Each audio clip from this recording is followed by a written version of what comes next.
Hey everybody, welcome to another episode of the podcast. I'm your host Brian Keane, online fitness coach, nutritionist, and 3-time best-selling author, here to help you by deconstructing expert guests in all things health, fitness, and mindset. Today's episode is with a podcast favorite and one of my personal favorite human beings, Jerry Hussey. Jerry was on in 2021, episode 341. That was the most downloaded episode of that year, which I recommend checking out off the back of this episode. And in today's podcast, we follow directly on from that. Before we get into that, did you know that 93% of people who listen to podcasts have never left a review for a podcast? So if you enjoyed today's episode or any of the previous episodes, please leave a review wherever you listen to podcasts. It helps massively with the growth of the show and allows me to bring on great guests like Jerry to support you on your journey. In today's podcast, we talk about the feeling of not being enough, healing emotional wounds, learning to forgive ourselves as the biggest gift we can give in life, choosing to move on, and how we have to face and feel difficult emotions in order to heal it. A lot of you will be familiar with Jerry from the previous episode of the podcast or from all the work that he does online and offline in terms of his speaking and appearances and his first book, Awaken Your Power Within, which was a multiple week bestseller. So I recommend all of his work. This conversation, no different to the first one, had such a positive impact on me. I'll be going back over with a notepad and pen again, similar to the first one. So without further ado, here is today's podcast with one of my favorite people, the soul coach, Jerry Hussey, on finding the freedom within to heal your emotional wounds, awaken your higher consciousness, and discover the power of emotional health. Enjoy.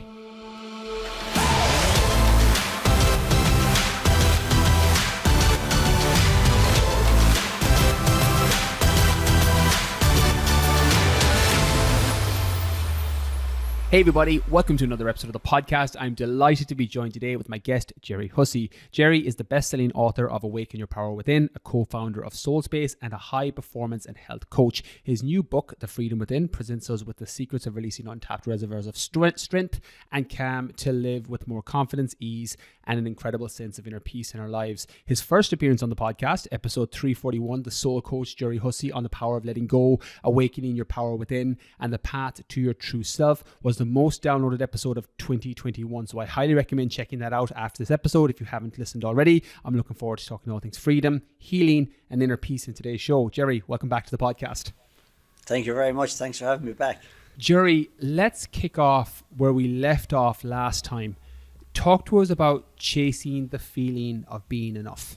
You know, it's one of the things that I've looked at myself. You know, I've always been naturally very ambitious. I come from a small town. I always wanted to travel the world and see the world. And I wanted to buy houses and drive cars and, you know, all the stuff that normal people do. So, you know, the danger with all of that is, you know, you're set at this mission of I have to get out and get going and get things. And, you know, I have to get a good leaving cert. I have to get to college. Then I have to get the job. Then I have to, you know, get promotion, or I have to get married. I have to have kids. And the problem with that, Brian, is that we tend to live with this idea that happiness is somehow out there in the future, that happiness is based on me achieving or arriving at a certain thing. I'll be happy when I get the promotion. I'll be happy once we get the house. I'll be happy when the kids are here safely. I'll be happy, you know, and I've said that so many times. And this new book that's coming out, Brian, it's probably the most raw and open I've ever been in my life, because despite all my own lessons and my own learnings, I got to a point a few years ago where I could probably list everything that I ever dreamed of having. And I had it. And I wasn't happy. And it was like, this was the biggest step for me. All these things that I chased and had, and there's something missing. And I think that's inner peace. And inner peace does not belong to an external time or destination or place. In fact, what I've come to know is that if your happiness or your peace is determined on something outside of you, then you'll always be a victim. So what I had to try doing the last couple of years is actually begin to let everything go. And realizing that the greatest thing that brings us peace is this feeling of being enough. There's a lovely expression that says the wealthiest of all men is he who knows he has enough. And for me, in the last few years, what I've been asking myself is, what is enough? What is enough? Who is enough? And what I've come to realize, the biggest question I've been asking myself is, who am I trying to be enough for? And now I know that the moment you look in the mirror and you're enough for the person you see yourself looking back, you're actually free. That is what freedom is. It's knowing what enough is. It's knowing you have enough, and it's knowing that you absolutely are enough. Jerry, how would you recommend somebody that is looking to find that inner peace? And I can echo nearly identical words to what you spoke there, that I got to my early 30s and for all intents and purposes, I had hit nearly every target or goal I set for myself.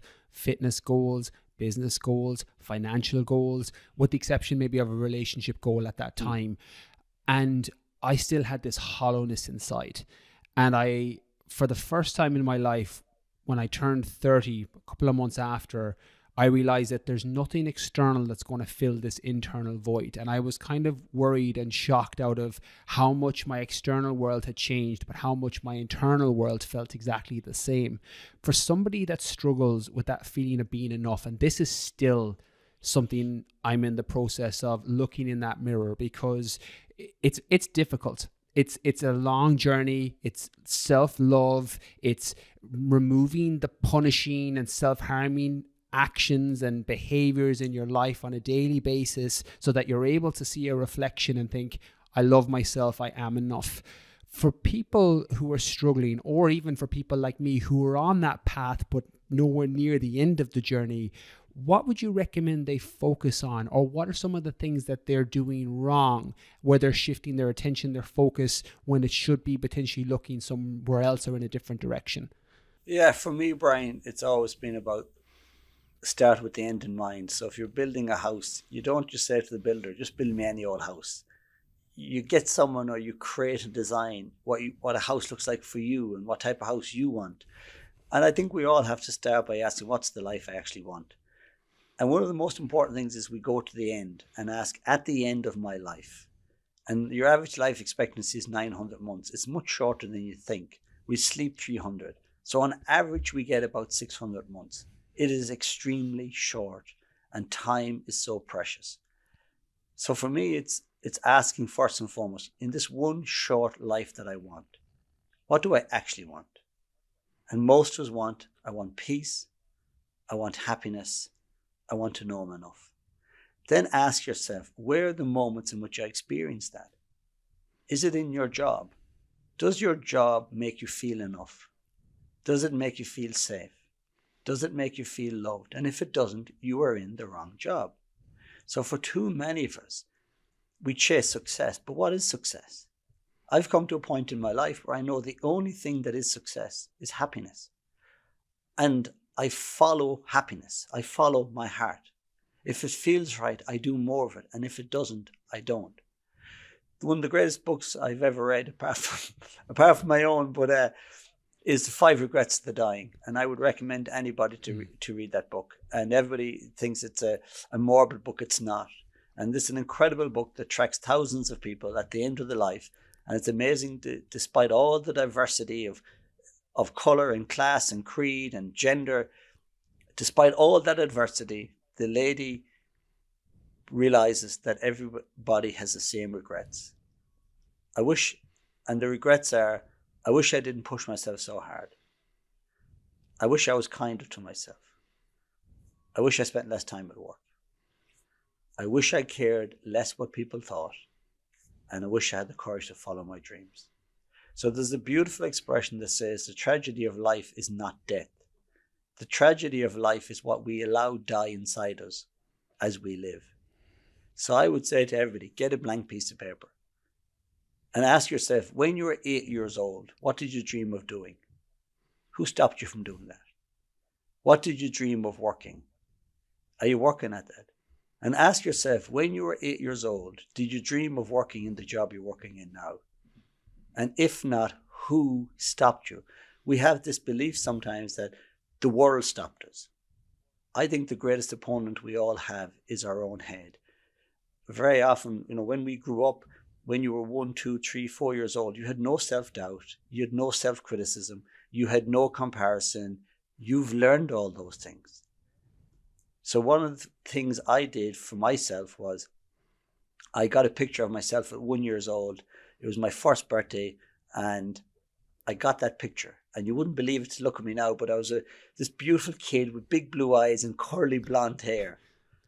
And I just said to myself, that guy deserves a chance at happiness. That guy does not deserve to be pushed and forced. That guy needs to hear every day how special he is and how loved he is. And all we want really is to be happy.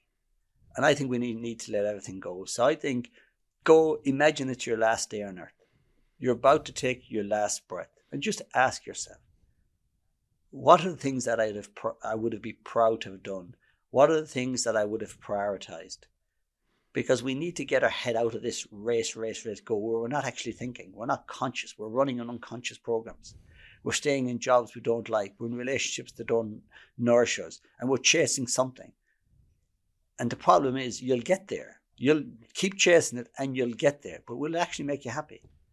So I think that's where everybody starts. From a blank piece of paper and asking yourself, on the last day of my life, what's the life I'd love to be able to look back and say I did? Something that I'm going to add to that, Jerry, and this is, again, my own probably bias and experience, is when I'm trying to figure out the valuables in my life, and it's normally always people, it's connection. At this stage in my life, coming into my mid to late 30s, it's that connection with those people around me. But I also picture, if the world was going to end tomorrow, who would I want to spend my time with? My daughter, my loved ones. And that can shift your mindset towards where you might be spending too much time on things that fall outside of your true values, i.e. too much work, too much training in some cases. I was obsessed with working out at one point in my life, and it was a pure escapism and distraction, and worked for me to stop feeling some of the difficult emotions that would regularly come up, because I could out-train them, i.e. for a period of time I could work out for multiple hours a day and then I wouldn't have to feel them. And it reminds me of what you said there about the 8-year-old self, because when you think about your conditioning and your programming and all the things that we fall in terms of our behavioral paths and how we think, a lot of those were conditioned through your parents, through society, through childhood experiences, through interactions with others, and that voice of I'm not enough, or you need this to be happy, or I'll be happy when I get X, Y, or Z in the external physical world. They're all things that were put inside you normally by somebody else, because you came into this world as pure love. You came into this world with peace, and then you lost that along the way. And your book title is The Freedom Within, but it's the subtitle that I really want to unpack. Heal your emotional wounds, awaken your higher consciousness, and discover the power of emotional health. Talk to us first about healing emotional wounds. Yeah, so firstly, when we talk about emotional wounds, we talk about trauma. And trauma is, it can be the death of a loved one, it could be a car accident, and lots of people get to experience trauma. However, we're built for that type of trauma, which seems remarkable. We respond quickly to that trauma. The greatest trauma a human being can experience is the feeling of being unloved or unlovable. The reason we talk about the 8-year-old child is that, as you know, we operate on a certain brain frequency, a brainwave called theta brainwave, between the ages of 0 and 8. The reason we operate on that brainwave is that we can download information really quickly, because your first 8 years of your life, you have so much to learn: language, social cues. You need to learn the whole world. And theta brainwave is literally downloading. So the brain is downloading information so quickly. The problem with theta brainwave is the thinking brain is switched off. So you're not applying logic to any of it. You're not filtering any of it. And because you're not filtering any of it, you believe it all. So 90% of your unconscious beliefs about you and the world are in place by the time you're 8 years old. So for most people, we can't outrun the stories in our head. And a lot of people are actually prisoners of their childhood. We spend a lot of our adult life trying to meet the unmet emotional needs that we had as a child. So that's the first thing. As a child, did you feel loved? Did you feel seen? 8 years old is a really important time to go back and connect. The second thing, and I deal with this extensively in the book, is attachment. One of the greatest needs in the human health is attachment, where we feel safe and connected. But if you grew up in a household, which maybe a lot of us did, where you had one or two parents and maybe there was tension between them.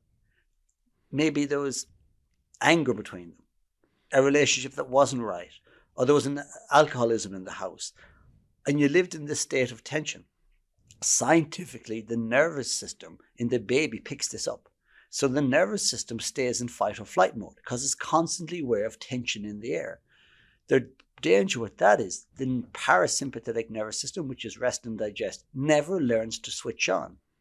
So the environment in which the baby exists has a massive impact on the chemistry and the function of the nervous system. So a lot of us, because many of us might grow up in a house where there was tension between our parents, or we had a parent that wasn't good at regulating their emotions and they'd fly off the handle, we were living in survival mode, fight or flight.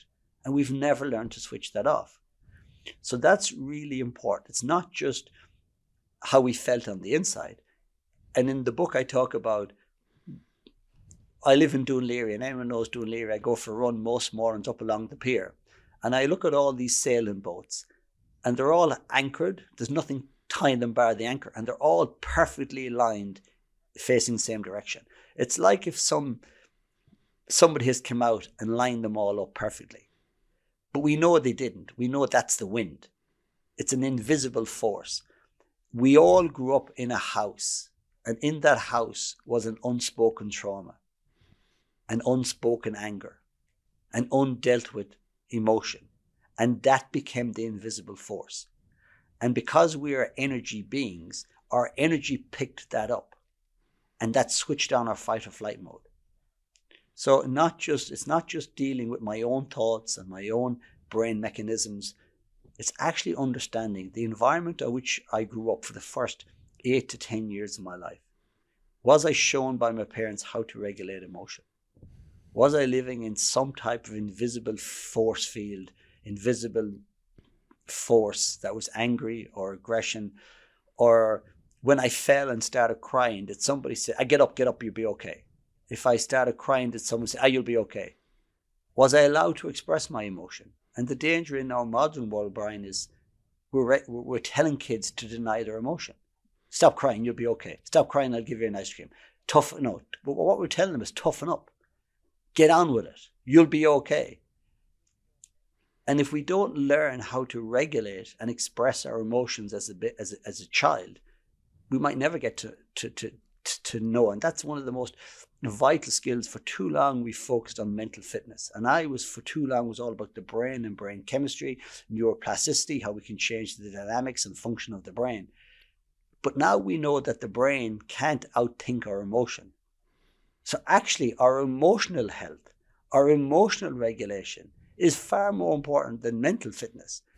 That's why I think that we all need to look and ask, what's the undercurrent emotion that's running my life? And really comes down to two emotions, fear or love. And most of us need to ask that question. When I look at the way I'm living my life, the way I push myself, when I listen to the things I say to myself, am I being driven from an emotion of fear or an emotion of love? And are the emotions that I'm feeling enabling or disabling me? Are they healing me or hurting me? And unfortunately, for so many of us, emotions are hurting us. And in my book, I take a deep dive into the scientific truth that every emotion has a massive impact on our organs, on our hormones, on our immune system. And if we don't manage our emotions, not only will they rob us of a healthy, happy life, they'll actually rob us of our physical health. The line, is this healing or hurting me, is the one I want to pull out there, Jerry, because there's a book I read recently, and I have the author on in the next couple of weeks, Jessica Baum, and her book is Anxiously Attached. And in there, she talks about how if we grow up in a childhood house that has that tension and that our nervous system is constantly activated, in our adult life, we tend to seek that out in relationships because that's what's familiar to us. It might not be what is quote unquote healthy, but it's what's familiar to your nervous system. And Pat Divilly was on the podcast recently, and he said to me off air, just as we finished, sometimes we try and complete childhood, meaning that as adults, we go back and we're reliving these experiences, and a lot of it is unconscious. We're not aware of it at all. And something that resonated with me as you spoke there is this hurting me or is this healing me? And when I read Jessica's book on Anxiously Attached, I have quite a default avoidant style, because that's what protected me as a kid. It was one of the core wounds I've been working through, without getting too much into this. And I've done a lot of work over the past 8, 9, 10 years with, say, my father, somebody who wasn't very close and I wasn't exceptionally close with up until probably the last 2 or 3 years. And I had this core wound and this story of unlovable. And that's what you mentioned earlier. It's one of those wounds that a lot of us have when it comes to our worthiness. And that was my story. So in relationships, and I'm going through a little bit of a difficult time in my personal life at the minute, and it's trying to rewrite that story, because that unlovable, there's evidence everywhere in your life to show that's not true, from childhood experiences with my mother, my sister, all the way up to the love that I feel from friends and other family members and people I interact with. But that core wound story is a program that has ran my life for years. And I thought the protective layer over my heart that made me avoidant and stopped me checking in emotionally was helping me. But in fact, it was something that was massively hurting me. Yeah. When it comes to working through or potentially questioning belief systems that once upon a time supported you, i.e., I will just be avoidant, I will shut down emotions, I will protect myself and don't let anybody in so nobody can hurt me, was my story and programming for 31 years of my life, because it kept me safe and secure. And then I tried to recondition myself and reprogram that. For those who have similar issues, whatever their story is, how would you recommend they start to potentially rewrite it or start to look at it in a different light? Yeah, and I really resonate with that, Brian. In my first book, I talked about this mask and this suit of armor that I wore, and it was to be tougher than everybody else and to outwork everybody else. And I just kind of realized I'm not going to be emotional. And in some ways that helped me be very good at the work I do. I can work with people who are in a highly distressed mode. It doesn't bother me, but I don't get engaged with it, so I can really help them. And I had this incredible ability to be in highly emotive states, highly emotive situations, and not be emotional. So in some ways, it was like a superpower. But when I really discovered that, I realized that, and this is where it hit home, in one of my first shows, the National Concert Hall in Dublin, my book is bestseller. I'm in demand all over the world. I'm standing in the concert hall. There's 1,000 people packed into the arena. And I'm talking, and all I'm thinking at one point is, I can't feel any of this. I can't feel it. Because if they really knew me, would they really love me? And this is all because of my wife, and it's all because of this, and I'm lucky people turned up. And that was the moment I came off that stage and I said to my wife, for the next 2.5 years, I'm going on a journey. And I have changed my entire lifestyle. I've gone to do work that I thought I'd never do. So in my first book, I said that I put on this suit of armor to keep my enemies out and keep my pain in. The problem is when you're emotionally closed, nothing can come in and nothing can go out. So you're trapped in this constant, what I call the frozen present, state of anger, fear, not enough. The only way you can feel and the only way you can heal an emotion is by daring to feel it. You got to face it and feel it. I've started practicing yin yoga, which for a guy that used to love the gym, as fast and as hard as I could do those sessions, then I stepped into yoga, which was fine, a bit slower, but still I enjoyed it because it was a good workout. And then I started going into yin yoga, where each posture you're holding for 5, 6, 7 minutes. And you're really setting into the emotion. And you begin to realize that all of these emotions that you've held for years are coming up. So the first step, Brian, is our natural reaction is to run away from pain. That is embedded in us. So the moment we start to feel an emotion that we think is unwanted, we run away from it. We go to the gym, we drink the wine, we eat the chocolate, we mask it, we deny it, we suppress it, we run away from it. The greatest strength you have and the most fearless of people are the ones that can sit and allow that emotion to come up and name it and own it. Then when you own it, you realize you have a choice. Anybody that knows my work know how important the work of Viktor Frankl is for me. And sometimes in life, you've every right to be angry and bitter, and things have happened in your life that are not fair, they're not good enough, and you've every right to be angry and bitter. But if you're angry and bitter, then the only person being hurt by those emotions are you. So while you have a right to be angry and bitter, you also have a freedom. And when I started to look at living in this world of constant chaos, constant adversity, we're all waiting for the pandemic to end. We're waiting for the war. We're waiting for something to give us a sense of peace. It's not coming. Nobody other than you can give you peace. There will never be a time in life where everything is sorted. There will never be a time in this universe where there is no adversity. So 2.5 years ago, I had to say, stop waiting. Stop chasing. Experience incredible peace now. And in order to do that, I had to face every emotion that I was holding. No more running, no more gym, no more suppressing. Meet every emotion knowing that no emotion is negative or positive. Too many people say negative emotion is positive. Every emotion is simply information.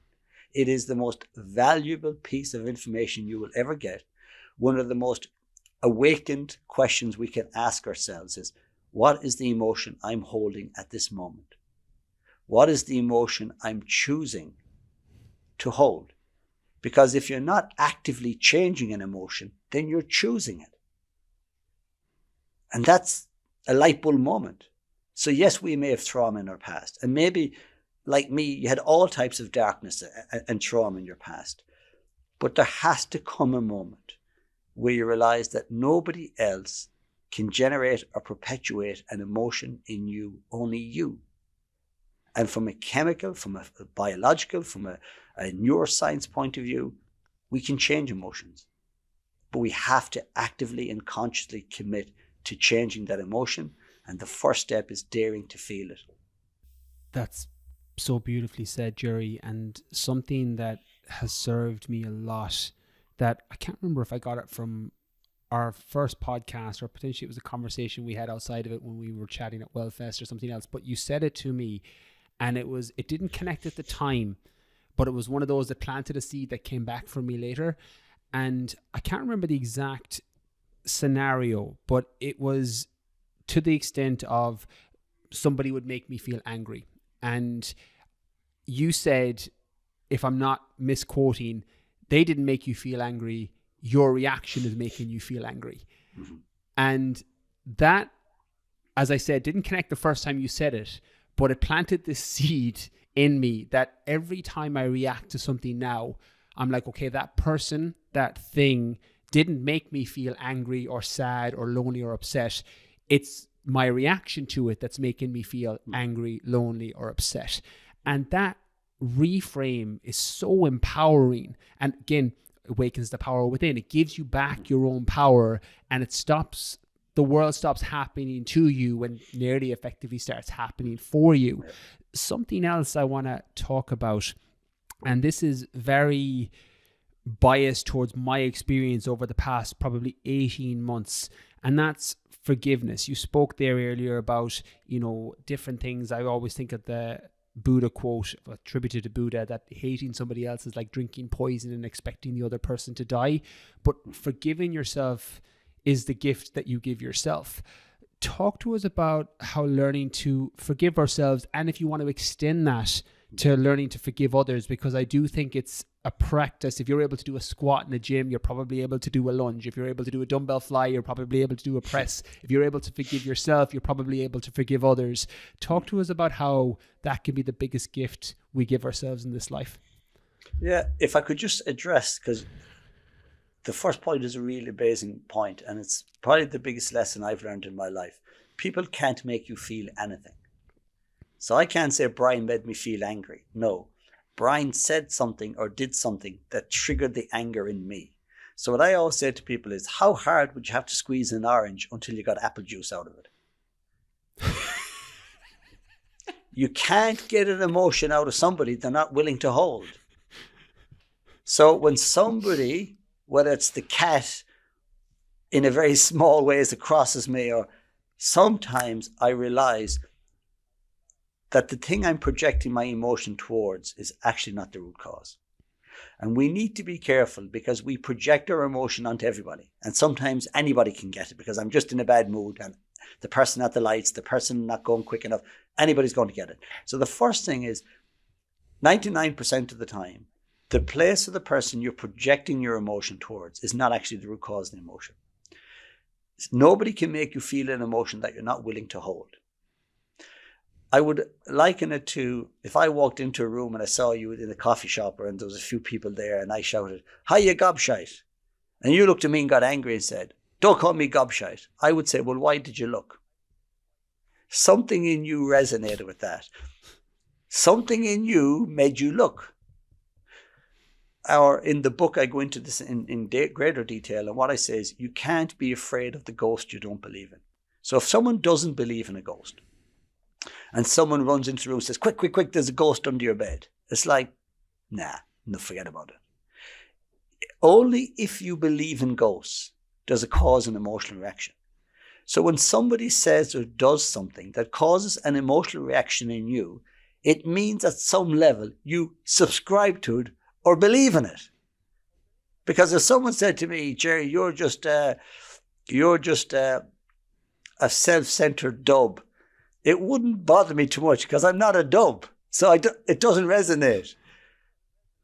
So be careful. And when you feel yourself getting highly emotional or triggered, ask yourself, what have they actually triggered in me?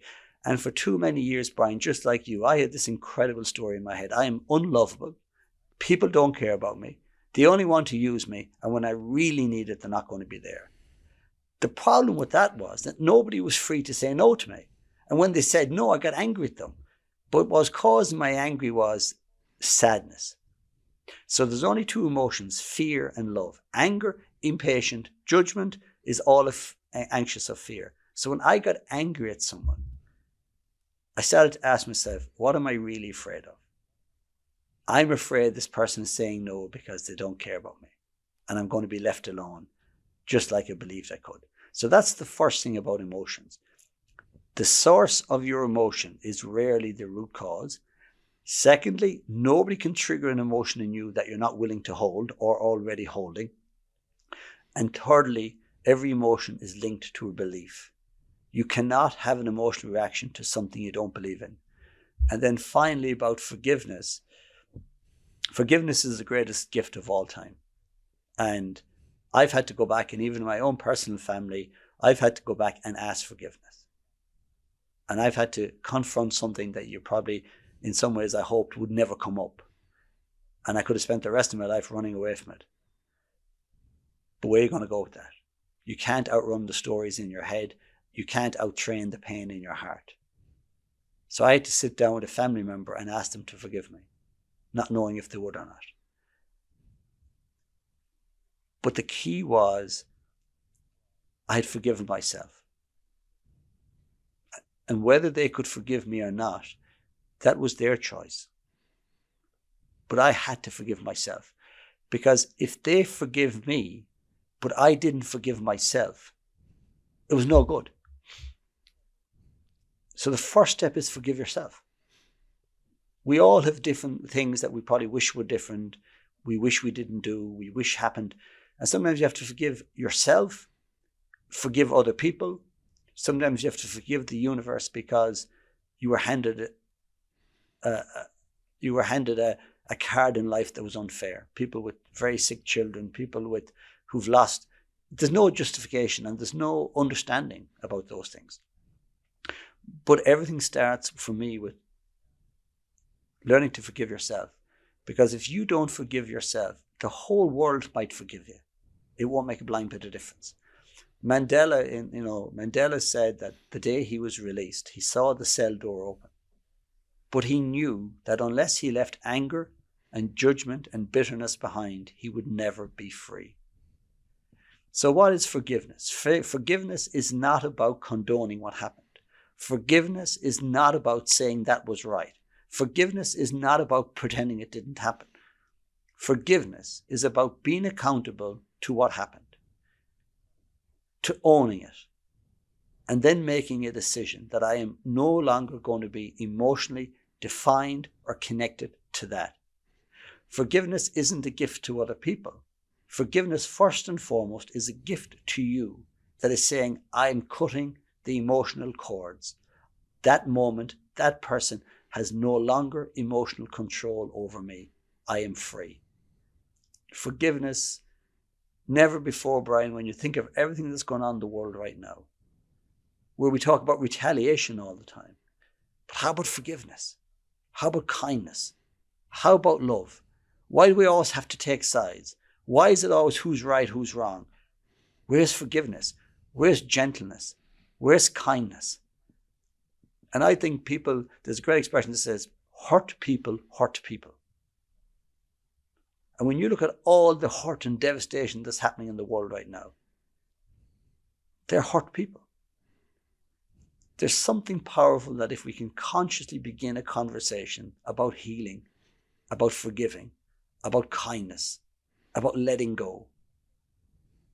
It's very hard to change the world, but maybe it starts with this conversation. Maybe it starts with understanding. There is no winner in hatred. There is no winner in anger.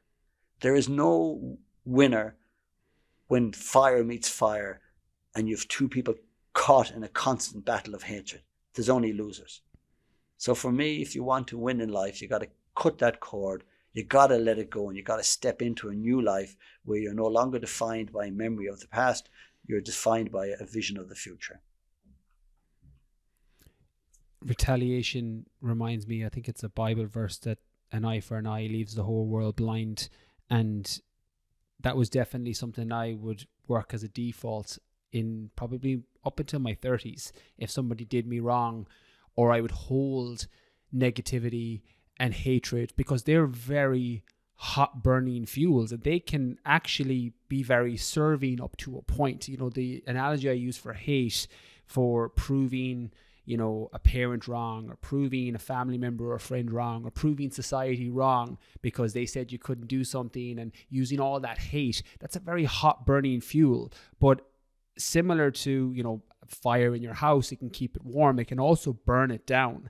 And after a certain point, even if it served you up until 25, 30, 35, 40, at some point that negativity, and again, without labeling emotions, negative, positive, but that hot burning fuel of hatred, something that I ran off as a programming, and it served me greatly. As I said, with external successes, it helped me with bodybuilding shows, running ultra marathons, building up a business, because it got me up at 4 a.m. and 5 a.m. to put in the work and put in the hours, because my language and my inner voice was, I'll show you. It was a real fuck you, I'll show you. But that's sitting within you and it's just burning up inside.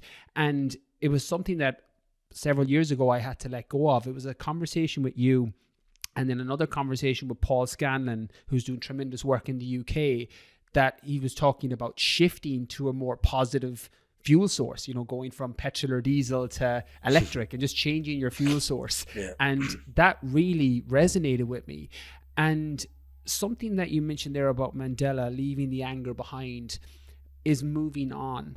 And this can be such a difficult thing for people to move on. And that's such a relative term. Moving on can be moving on from a relationship, moving on from an old version of you, moving on from an emotion that's not serving you anymore. Talk to us about how we can choose to move on. Yeah, I think the first thing is it goes back to what we asked about, Brian, at the very start. What's the life I want? And the question is, if I don't move on, what's that going to look like? So a lot of people out there, climbing 25 Everest in a week, 24 triathlons, push, push, push, push. And, people say to me, I'm thinking of, breaking the world record on the fastest climb Everest. Why? I want to do 4 triathlons in a day. Why? I'm going to do 365 marathons in a year. Why? What do you want out of it? What are you hoping to find on Everest? Because if you go all the way to the top and you don't find it, then what a waste of time.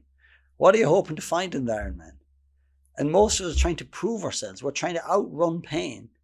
We're trying to punish ourselves. And a lot of obsession, whether it's obsession with exercise or obsession with food, and people who, they can only eat water, lettuce, and fresh air, that's obsession. Or we can be obsessive, it's punishment. We're denying ourselves, we're punishing ourselves. And what's behind all of that? So for me, it's about understanding, if I don't let this go, what does that look like? And for me, when I was younger and I could go to the gym every day and work it out, I could take boxing fights, and I never cared if I won or lost a boxing fight because I loved getting hit anyway, because I felt I deserved it. I loved the pain of it.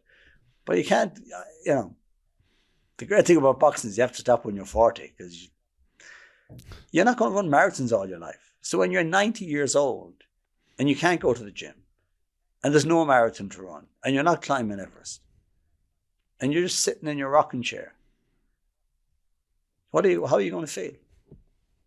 So if your ability to feel happy is linked to all of those external actions, what happens when those actions are taken away? I remember one time breaking my leg. It was one of the greatest things that I ever did. And, if the universe has a way of teaching us, I believe it happened for a reason. It was at a time in my life where I couldn't sit still. I was in the gym 2-3 times a day. When I wasn't there, I was doing something else. I was climbing mountains. I was action man. And then I broke my leg. And I didn't really learn anything. And I came back too quick. I cut the cast off myself with my dad's ankle grinder so I could go and box for Ireland and Scotland. Broke it again a couple of weeks later. It was like the universe was saying, you're going to keep breaking this leg and I'm going to keep stopping you. 3 times in about a year and a half, I broke the same ankle. And then I said, right, universe, you have my attention. What are you stopping me for? And that's when I realized that after 4 or 5 days without the gym, I was panicking. I was anxious. I was worried. Now, I love exercise, and I think there's nothing better you can do for your mental health than exercise. We know that. So I'm a big advocate of it. But there will be times where maybe it's not on the card. And I realized at that point, I had no meditation. I had no inner peace. So the danger is you can fill your life with loads of activities to mask and suppress and deny emotion. The real question is, when you've ever climbed, when the marathons finish, when you're back sitting in a room by yourself, before you fall asleep, has it given you inner peace or not? And if it hasn't, what's the point? So for me, that's been the journey I've been on. Coming home, I call it coming home to my soul. And I'm finally at a point in life, Brian, where I actually realize I don't need a whole lot. There's nothing in my life, my house. It is what it is. We need, but what was I chasing all that stuff for? I don't even know post-Christmas, and I've said this, I've really stepped up this year. I've got this book out and I'm going to do a show in the National Concert Hall. And I've kind of said this, and a few people don't believe me. I honestly don't know if I'll be doing this work next year. I'm going to take some time off. And I'm going to ask the universe, what is it you want me to do now? What is going to bring me joy and peace? Because life is too precious. Life is too short. So for me, it's just getting to that point of, why do I do what I do? Why do I keep doing it? Why do I push myself? Nobody in the world can make you drink. Nobody can make you eat bad food. Nobody can make you overtrain. You're doing that to yourself. Why? Nobody can make you feel angry. Nobody can make you feel bitter. Nobody can tell you you're not good enough. You're doing that to yourself. So the question for me is, At what day do you make a decision to say, no more? From now on, I'm not trying to outrun anybody. I'm going to sit with myself. I'm going to let these emotions come up. I'm going to revisit my childhood. I'm going to forgive who I need to forgive. I'm going to take away the external stabilizers and the external distractions. And I'm going to allow me to be me. And I'm going to ask myself, what do I want from my life? And if I continue to eat the way I eat, work the way I work, live the way I live, think the way I think, what does this look like in 20 years? And if that picture is something that makes you happy and proud, then fantastic, keep going. But if it doesn't, just draw a line under and say, something's stopping. Because you get one shot at this life. It's not a dress rehearsal. The only person that can make you happy is you. The only person that can bring you peace is you. And there is nothing on the outside world that actually changes your inner state of being long term, except your inner state of being. So whatever you're investing in, whatever you're looking for, whatever you're going after, go after an internal state of unshakable peace. And when you find that unshakable state of peace, you're no longer attached to an outcome. I don't need to run the marathon under 3 hours. I don't need the business to be successful. I don't need the concert hall to sell out. I don't really need anything. And you get to a point where you're not even attached to this life, Brian. And it's like, I just trust the universe.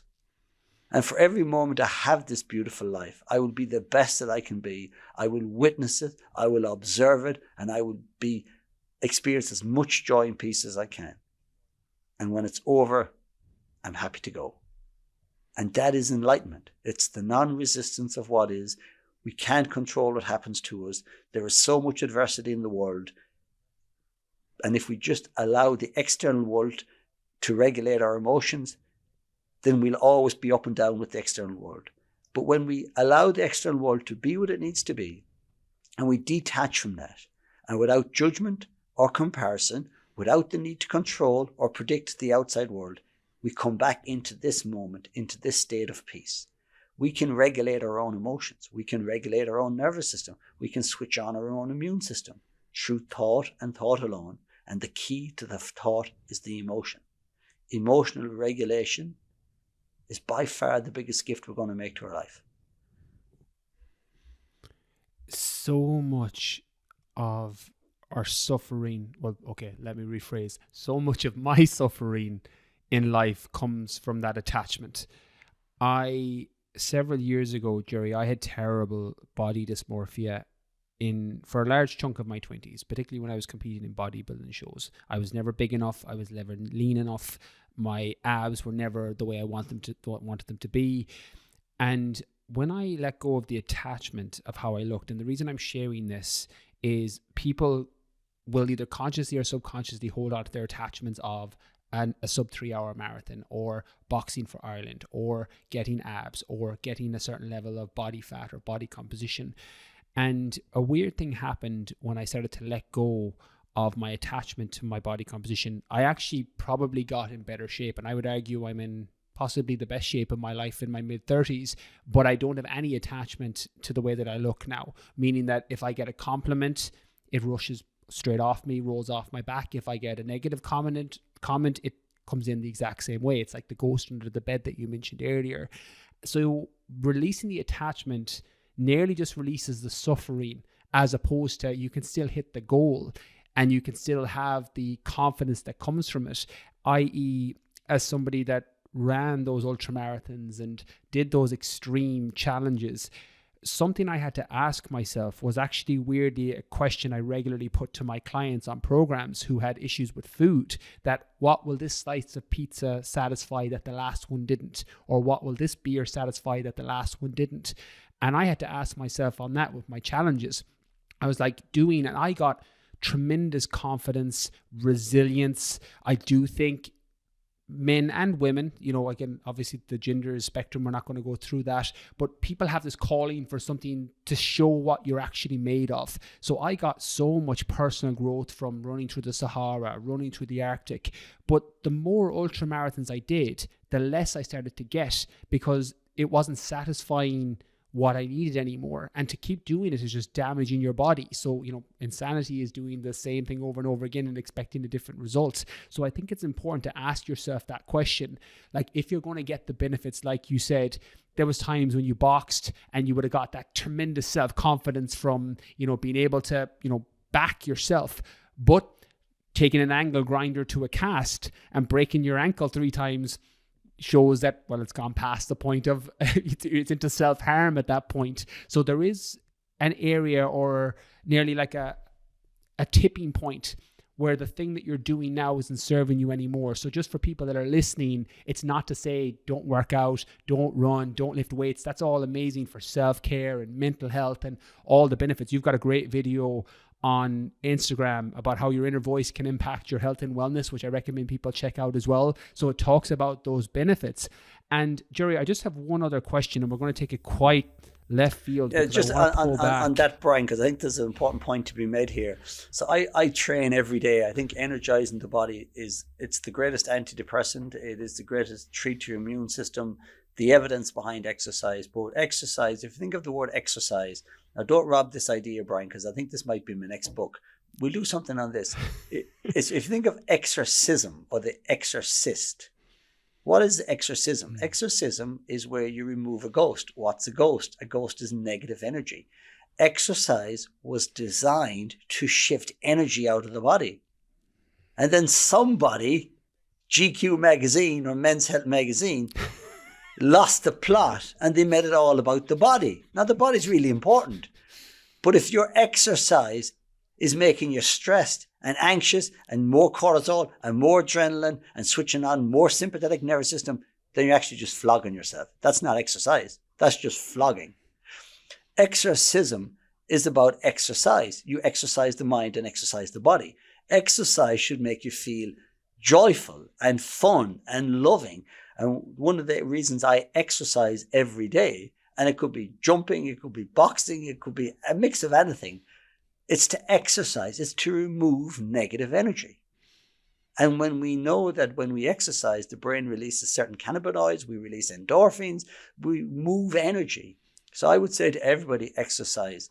I still take fights, even though I'm gone over 40. I've lined up a load of guys, we still box.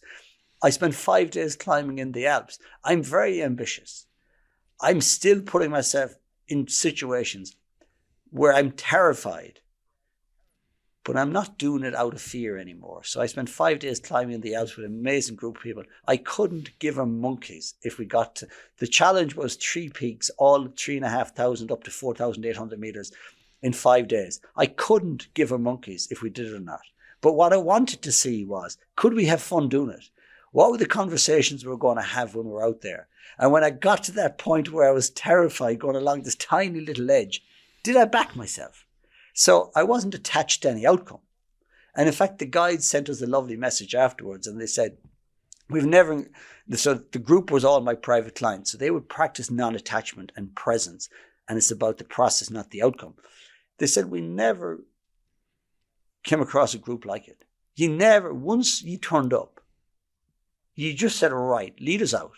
If we do all 3, we'll do all 3. But we're not going to be worrying about it. We're not going to be stressed about it. We're going to focus each hour at a time. And in that hour, we're going to fill it with fun and love and laughter and amazing conversations. And we'll keep backing ourselves. And if we get there, we get there. And if we don't, we don't. So for me, the biggest attachment that kills us is attachment to outcome. What if I don't do it? What if I don't run a marathon in such a time? What if we don't? Who cares? So a goal is only important if it makes you become a better person, a happier person. Going to the Alps give me a gift of joy and love and fun. And of course, then, if you're enjoying it, you're going to be more successful. So continue to challenge yourself. Exercise every day. Jump into the ice bath. Put yourself up a mountain. Keep putting yourself in bizarre situations where you just discover more about yourself. And the object of the exercise is to discover more about yourself. The object of the exercise is not about the outcome. So when I came home, I said, what I really realized was, we say about conquering the mountain. You're never going to conquer the mountain. The mountain, particularly when you're in the Alps, any given minute, a rock fall or an avalanche and you're gone. So when you're climbing the Alps, when you're climbing Everest, you're at the mercy of everything. And you realize how humble you have to be and how vulnerable we are. So you never conquer a mountain. But what you might conquer is your own inner stories, your own fear, your own attachment. So I would say to everybody, go to the gym as often as you can and have fun. Run a marathon and have fun doing it. Climb mountains, have fun doing it. Discover something about yourself. Put yourself in crazy positions and find out something about yourself. But never attach to the outcome. The outcome is irrelevant. It's what the pursuit of the outcome brings up in you. That's all that matters. Oh, that's a wonderful way to finish, Jerry. Definitely something I'm going to go back on, because it's echoing the future version of how I want to be by default, but I'm not quite there yet. And just being that process driven versus that outcome driven. And I think it's going to connect with a lot of people. Jerry, obviously the book, The Freedom Within, I recommend everybody listening go pick it up. They can pre-order, or they can actually order by the time this podcast comes out through eSINs, Bookstation. It's available everywhere podcasts or books are found, and I'll put the link in the show notes for the podcast below so people can click straight through and make it really frictionless. But also you've got the National Concert Hall on November 12th. Do you want to talk to us a little bit about that as well? Yeah, every year we do a crazy thing. We book the concert hall, 1,000 people, and you write the check and you take a deep breath and you say, right, how the hell are we going to pay for this? Every year, 1,000 people turn up, and we have the most amazing days of the most mind-bending conversations, heart-opening conversations, music. It's just an amazing day. It's the highlight of my year every year, even though it's the hardest thing to organize. It is something I couldn't live without. It's on the 12th of November, but this year is going to be a little bit different. We're really going to focus in on this inner peace story, non-attachment, non-judgment, non-comparison. And we're going to show people that even though we live in a world that is constantly changing, where there's constantly adversity, where we all have different traumas that we've inherited, it is absolutely possible to get to a place of peace. For the first time ever, I'm going to be interviewed by a great friend of mine called Shane O'Sullivan. And I love him. And he's a good friend of mine because he doesn't take any bullshit out of me. He's the one person that will look you in the eyes and say, I love you enough to say this. So he does not take my excuses. He knows me better than everybody else. And he's going to interview me for half an hour live on stage about what he sees in me, good and bad, and where he thinks my growth can be. I want to show people the power of having the right conversations, the power of being vulnerable. And if I can be vulnerable in front of 1,000 people, it might encourage people to say, you know what, I could have a conversation like that. I need to have a conversation like that. I need to say things. I need to get them out. I need to get the ball rolling. So the 12th of November, it is going to be the most powerful show I've ever done. We've one section called Eliminating Regrets. Do not miss this. I promise you. I've rehearsed it once and I had to stop a few times. It is the most powerful piece I've ever done. And then finally, because I don't know what the future holds, this might be my last live performance for quite a while in Ireland. So if you're interested in coming and experience it, this is it. November the 12th, National Concert Hall. I promise you, I'm going to put my heart and soul into it. It's going to be raw, passionate, insightful, and also good fun. And for everybody listening to this before November 12th, 2023, you can get your tickets. They'll be linked below as well. For anybody listening to this after, the book will be available for as long as books will be available, because I know how much it's going to serve and help people. So check that out if you're listening after November 12th. So you've got both options now, listening live, and then if you're listening on the back catalogue, check out the book. Jerry, cannot thank you enough, one, for the conversation, for your time. I know how valuable that is, but for the work that you do in the world. It's served me and helped me so much personally over the last few years, and I'm so grateful that we get to have conversations like this. So thank you again.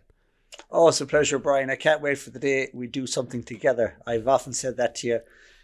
You and Trisha Lewis, the three of us keep coming in contact with each other, and I think there's a shared story, or maybe shared pain. I just can't wait to do something with you. I know there's a calling on us all, and there's a connection there, so I can't wait. I feel like the universe is conspiring, bringing us together, all right, in different shapes and forms. So maybe 2024, Jerry, 2024. Please God. Please God. Brian, thanks a million. There you have it, the soul coach, Jerry Hussey, on finding the freedom within to heal your emotional wounds, awaken your higher consciousness, and discover the power of inner peace. I hope you enjoyed this podcast as much as I enjoyed recording it. As I mentioned in the introduction, if you would like to leave an episode review or a podcast review off the back of this, that would be amazing. As I mentioned, it helps greatly with the growth of the show, so I can bring on more fantastic guests like Jerry to support you on your journey. That's everything from me from this week's podcast. Catch you all next Monday.